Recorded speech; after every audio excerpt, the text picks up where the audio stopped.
नमस्कार, श्रेया सौम्याश्री किचनमध्ये आपले मनपूर्वक स्वागत आहे। आज आपण नारळाची वडी बनवणार आहे। त्यासाठी लागणारे साहित्य पुढीलप्रमाणे। हे मी खोबरं बारीक किसून घेतले, किसून म्हणण्यापेक्षा मिक्सरवरही बारीक करून घेतलेलं आहे। हे 2 वाट्या साखर घेतलेली आहे।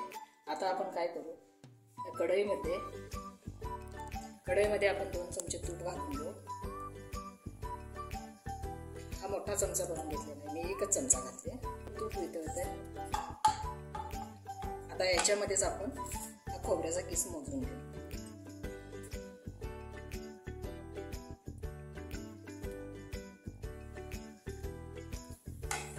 एक वाटी, 2 वाटे, 3 वाटे, हा जवळपास 4 वाट्या खोबऱ्याचा किस आहे।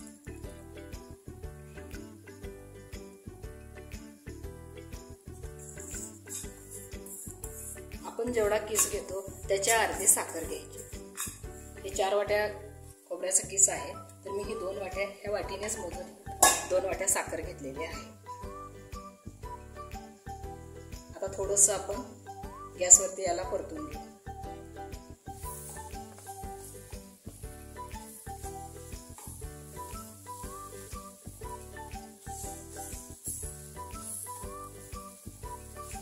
खोबऱ्याची मी पाट काढलेली नाही आहे, मी तसंच घेतलेलं आहे।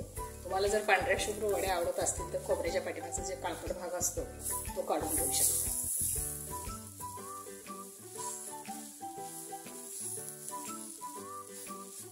आता आपण याच्यामध्ये ही साखर घालून घेऊ।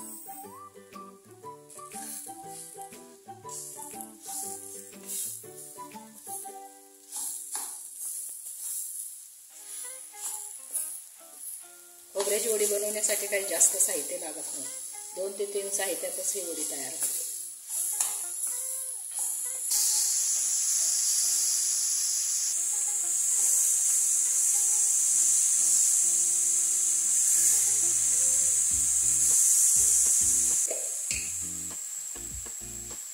मी आता एक थोडंसं अर्धा चमचा होईल एवढं तूप घातले।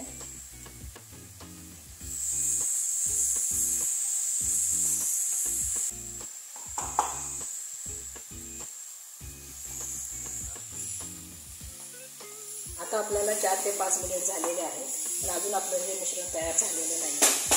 अजून 2 ते 3 मिनिट आपण असंच हलवून घेऊ। हे मिश्रण आपलं पूर्ण कोरडं झालं पाहिजे, तरच आपली वडी व्यवस्थित येईल।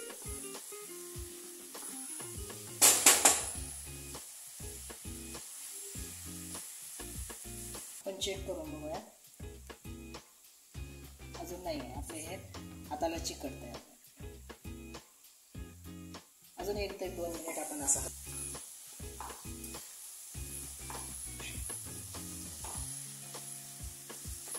थोडं असेल तर तुम्ही 2 ते 3 चमचे याच्यामध्ये मिल्क पावडर पण टाकू शकता, त्यामुळे पण वडीची चव छान येते।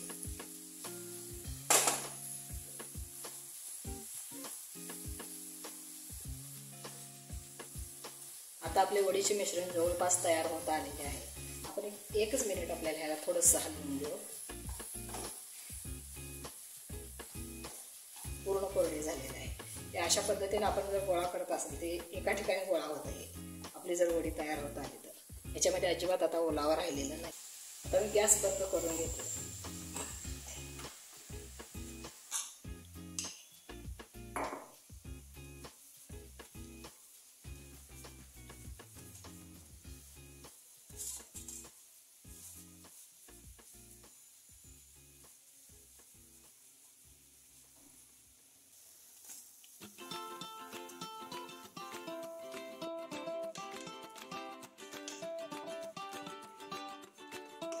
आता हे आपलं मिश्रण तयार आहे, याला मी थंड व्हायला ठेवते। थोडं थंड झालं म्हणजे आपण याच्या वड्या पाडू। आता ह्या 2 ते 3 तास झालेले आहेत, आपल्या ह्या वड्या सेट झालेल्या आहेत। आपण आता ह्या काढून घेऊ। मी याला थोडंसं कट देऊन घेतले होते।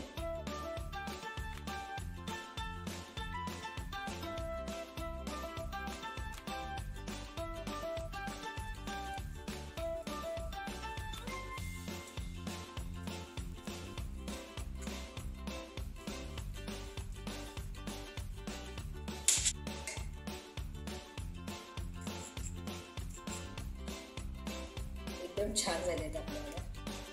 आता या सर्व वड्या मी एका ताटामध्ये काढून घेते. आपल्या या खोबऱ्याच्या वड्या तयार आहेत. मी 3 नारळाचा चव घेतला होता, बरोबर 4 वाट्या झाला. त्याच्या निम्मे मी 2 वाट्या साखर घेतली. 4 वाट्याला 2 वाट्या साखरही बरोबर होती, म्हणून आपल्या वड्या एकदम छान झालेल्या आहेत, एकदम मस्त झालेल्या आहेत आपल्या वड्या. जर तुम्हाला माझे व्हिडिओ आवडत असतील तर लाईक करा, शेअर करा आणि सबस्क्राईब करा. धन्यवाद.